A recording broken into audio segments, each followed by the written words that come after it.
Gente, olha o tamanho. Eu levei um susto, ele também... Ah lá, entrou dentro da estufa. Em primeiro lugar, precisamos lembrar que, como qualquer planta, aquele famoso tripé, ambiente correto, nutrição correta e irrigação correta é a base de tudo. A nutrição e a irrigação é a base da planta, mas sem a ambientação correta, sem a luz do sol, as plantinhas não vingam como deveriam. E no primeiro vídeo nós falamos sobre o semeio correto, como fazer ali o armazenamento das sementes, como fazer ali as semeaduras, inclusive já fiz vídeos mostrando como fazer as mudas de alface. Também falei sobre como acompanhar a germinação, até o processo e os cuidados aí com a germinação. Agora nós vamos falar sobre o desenvolvimento das mudinhas. Tem mais mudas pro lado de cá, vou mostrar para vocês o desenvolvimento, o decorrer aí, o tamanho delas com os dias. E vamos falar também sobre formas de irrigação, ambientação correta, enfim, esse famoso tripé. Se você não assistiu o primeiro vídeo, vou deixar a parte 1 aqui, ó, na descrição desse vídeo, tá bom? Clica ali que você tem acesso à primeira parte desse vídeo. E vocês pediram bastante essa parte 2, eu fiquei muito feliz, muito obrigada pela interação de vocês. Os conteúdos aqui são realmente para agregar na vida de vocês e a gente fica muito feliz com isso. Bom, mas vamos parar de enrolação e vamos logo pro assunto. Primeiro, o ambiente correto. Ideal para produzir as mudas de hortaliças, uma estufa. Eu já mostrei aqui para vocês no canal como que é a nossa estufa de mudas. Ela é uma estufa de 180 metros quadrados e aqui nós produzimos as mais variadas mudas de hortaliças. Sim, gente, o meu plástico, o plástico que eu uso aqui, ele é transparente. Essas pequenas marcas que vocês veem é simplesmente sujeira, porque elas se acumulam aqui no plástico. E todo ano a gente precisa lavar esse plástico aqui. Ele é de 100 micras, eu já fiz um vídeo, vou também deixar na descrição desse vídeo. Clique ali para você ver todos os detalhes dessa estufa aqui, ó. Eu mostrei absolutamente, falei sobre tudo, os arcos que eu usei, como eu fiz as bancadas suspensas com arames galvanizados, enfim, mostrei tudo para vocês. Mas o plástico, voltando a falar dele, ele permite a entrada de 100% da luz solar sobre as mudas. Não tem sombrite, nenhum grau de sombreamento aqui vindo de cima. Do lado tem o sombrite, o vermelho, ele já perdeu um pouco da cor porque ele já está aqui faz alguns anos, mas não tem o menor problema a cor, já também falei disso para vocês. O que importa é isso, ó, reparem que ele está balançando levemente, porque é importante a ventilação aqui dentro da estufa, tá bom? Isso também é um fator primordial para o crescimento das mudinhas. Por quê? Porque daí não acumula bactéria, não acumula umidade em excesso aqui dentro. Então a ventilação ela tem que existir aqui dentro. Uma estufa muito fechadinha não é bom para as mudas, tá bom? Aquele sombrite aqui nas laterais, ou até mesmo tem gente que coloca plástico nas laterais, o mesmo plástico que coloca em cima, gente, não faz bem para as mudas. Por quê? Aqui dentro já acontece um efeito estufa e acaba ficando bem mais quente do que lá fora. Agora imagine se nem ventilasse, imagine se fosse toda fechada nas laterais, aí seria insuportável para nós e também para as plantinhas. Se você mora em locais muito quentes, a gente já tem vários seguidores que nos mandaram os exemplos de como eles fazem lá na deles, baseado nos nossos ensinamentos, que é colocar um sombrite aqui, ó, embaixo desse plástico. Pode até colocar por cima, mas enfim, o intuito do sombrite é amenizar a luz solar.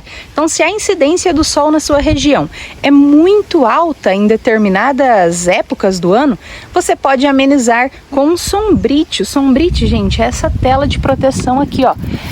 Só que você vai sombrear numa quantidade que não prejudique as mudas. Por exemplo, no máximo, para regiões muito, muito quentes, como a maioria do Nordeste, da parte mais árida de algumas regiões, você pode usar até uns 50%, tá bom? Um sombrite aí que sombreia 50% do sol. Sombrear mais do que 50% da luz solar, você vai tomar das suas mudas muito sol. Aí não vai ser benéfico para elas, tá? Mas você pode usar ali, começar em graus de sombreamento menorzinhos, como por exemplo 10, 20, 30% de sombreamento. Esse aqui na lateral da minha estufa é de 20%, mas ele não faz sombra, porque aqui, ó, o sol entra 100% aqui em cima.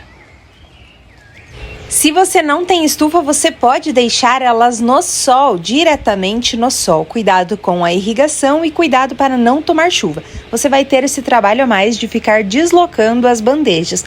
Mas também, falar para vocês, é totalmente possível. E a nutrição, Ju? O que fazer para elas crescerem bonitas assim? Eu tenho mudinhas que ainda não germinaram. Tenho mudas que acabaram de germinar. Tenho também mudas com 10 dias. Mudas com 15 dias, com 20 dias, com 25 dias e também com 30 dias. Todo esse crescimento dependeu unicamente em relação à nutrição do substrato. Não foi feito nenhum tipo de adubação nelas. Ah, Ju, mas conta o segredinho para nós. Gente, esse é o segredinho. O bom substrato que vai fazer a sua muda ter uma qualidade adequada, tanto de folha, até rasguei ela, tadinha, quanto de enraizamento, porque o que é importante numa muda, além das folhas bonitas, não adianta nada ter folha bonita se não tiver raiz. Por quê? Porque na hora de transplantar ela lá para o solo, a raiz é a primeira coisa que vai fixar no solo. E se não tiver a raiz para fixar lá, a folhinha vai acabar murchando, não vai conseguir sugar água suficiente do solo, nem nutrientes, para sobreviver. Então, o enraizamento é muito importante. E o substrato é o que faz isso. Ele é uma mistura criada por especialistas, ó, essa terrinha aqui, ó, criada por especialistas para alimento para a muda do começo ao fim do seu ciclo, gente. O substrato já vem ali com os nutrientes parelhinhos, corretos, para a muda conseguir desenvolver para cima, que são as folhas, e para baixo, que é a raiz. E isso começa desde o primeiro desenvolvimento dela aqui, ó. Ela germinou, já está aqui com quase 10 dias essa mudinha. Ela fica bem pequenininha assim, com 10 dias mesmo. E a partir daqui que ela começa o maior crescimento das folhas. Aqui ela germinou, tá sugando os nutrientes ali do substrato. E o mais interessante é que o substrato tem a concentração, um bom substrato, né? A concentração de nutrientes adequados pro ciclo inteiro da planta, fazendo ela sobreviver. Por exemplo, essa daqui que eu tô mostrando pra vocês é de almeirão. Tem aqui do meu ladinho as de alface, tem outros tipos de alface, cheiro verde, cebolinha, salsinha, coentro, chicória, alface roxa. Mas essas daqui, ó, elas duram. A maioria das mudinhas, elas precisam de uns 30 dias para ficar pronta. Às vezes você consegue plantar com menos, às vezes demora um pouquinho mais, em determinadas épocas, como no inverno, por exemplo. Mas ainda assim, o substrato ele é suficiente para dar alimento para as plantas, nutrição adequada, até o final do ciclo dela. Mas passou aí dos 30 dias... elas começam a pedir alimento. Por quê? Porque daí os nutrientes começam a faltar e elas começam a ficar carentes de nutrientes. Aí sim a gente começa a se preocupar. Se você duvida, tá tudo bem, não tem problema. Você faz o teste aí na tua casa e depois vem aqui, ó, e me conta se deu certo, tá bom? Porque daí você não vai precisar ficar se preocupando quais adubos utilizar ou como montar o meu próprio substrato, o que eu preciso, qual a mistura ideal de um substrato. A mistura ideal é aquela feita por especialistas que já compõem os nutrientes corretos. Mesmo assim, você não encontrar nenhum substrato, fizer vários testes, as mudas não se desenvolverem, você pode adubar as mudinhas. Eu vou deixar aqui também na descrição desse vídeo um vídeo bem completinho falando só sobre a adubação das mudas. Vai lá, dá uma conferida que eu dou várias opções de adubos bons para as mudinhas. E é sobre irrigação que a gente vai falar agora. A irrigação é um cuidado que você deve ter diariamente. Você pode até ter uma irrigação automatizada ou automática por aí, mas ainda assim você vai precisar regulá-la conforme o dia, o clima, a sua região. Por quê? Porque tem dias muito nublados que não precisa irrigar, isso mesmo. Tem dia que tá marcando muita chuva, até mesmo está chovendo por aqui, que eu não faço irrigação das mudinhas. Por quê? Porque elas mantêm a umidade do dia anterior e passam bem aquele dia ali sem precisar irrigar. Mas tem dias muito quentes que o sol está muito forte, que a gente acaba irrigando até umas 3 vezes ou mais, tá bom? bom? Mas tem algumas regrinhas aí, gente, na hora de irrigar que são muito importantes. Então, por isso que eu falo para vocês terem cuidado com essa questão da irrigação automática. Vocês viram que a minha aqui é uma irrigação manual. A gente já teve bomba e aspersores, microaspersores aqui dentro, funcionou, mas ainda assim, para a gente ter um aproveitamento bem maior, de quase 100% das mudas, a irrigação manual foi a melhor opção. Com ela a gente consegue irrigar e visualizar melhor as células ali, cada célula da bandeja em específico, ver as que precisam ser mais irrigadas, as que precisam ser menos irrigadas. Então todos esses cuidados faz parte do bom manejo das mudas de hortaliças. Quantas vezes irrigar no dia? Não tem uma regra. Aqui normalmente a gente leva uma média de 1 a 2 irrigadas por dia, começando pela manhã e nunca, jamais irrigando à noite. Ah, e eu vou contar uma coisa curiosa para vocês que vocês podem até nem acreditar, mas é muita verdade.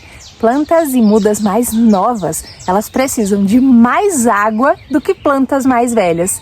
Ju, mas como assim? As plantas mais velhas, elas obviamente são maiores. Sim, mas é por isso mesmo. As plantas menores, elas têm menos capacidade de armazenamento e até de sucção da água. Ali, ó, de puxar água, porque a raiz é menor e as folhas são menores.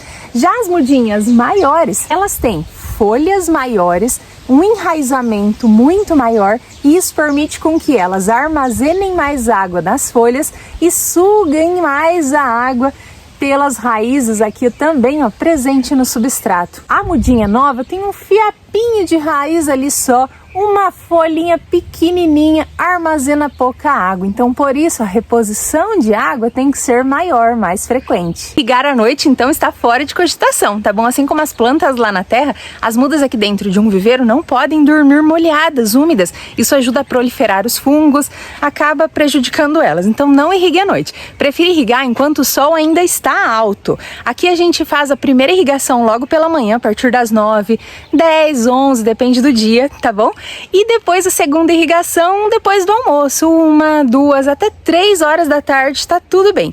E quando precisa de mais irrigadas, por exemplo, às vezes seca mais as beiradinhas das bandejas. A gente não precisa vir aqui e irrigar todas as bandejas por igual. A gente percebeu que essas beiradinhas aqui, ó, e ali do outro lado, elas secam com mais facilidade, bate mais vento, pega maior incidência de sol. Então, por causa disso, a gente vem aqui e irriga só essas beiradinhas, tá bom? As que precisam, ou as mudinhas mais novas, as pequenininhas, não dá aquela irrigada geral, mas isso, ó, olhando diariamente, cuidando delas todo dia sem falta. Quantidade e forma correta de irrigar. A quantidade não tem uma quantidade exata, mas você precisa se atentar para que a água percorra toda a célula da bandeja, desde aqui até aqui no final, e que ela escorra, a água precisa escorrer aqui pelo fundinho da bandeja, igual estou mostrando aí para vocês, tá bom? Então tem que escorrer aqui pelo fundo para que você tenha certeza que ficou bem irrigadinho a sua bandeja, porque se você vir aqui, ó, irrigar só superficialmente, só vai molhar essa primeira casquinha do substrato, ela vai começar a ficar verde, criar lodo, ela fica até dura. Eu acho que muitos de vocês vão saber do que eu estou falando. Ela fica dura e a água acaba nem entrando mais, de tanto lodo que ficou aqui. E embaixo da célula, o substrato está seco, a raiz não está tendo acesso à água. Então, na hora de irrigar, não tem uma quantidade exata, mas você precisa se certificar que a água transpasse até o final da célula aqui. Gente, se atente para que a água também, na hora de irrigar, esteja fresca, não esteja quente. Isso pode atrapalhar também no desenvolvimento das mudas. E olha esse almeirão, ele está tão enraizado, tá até difícil de sair daqui. Olha isso, na bandeja de 128, olha por que a gente gosta tanto. O desenvolvimento é outro, ele fica maior, mas por quê?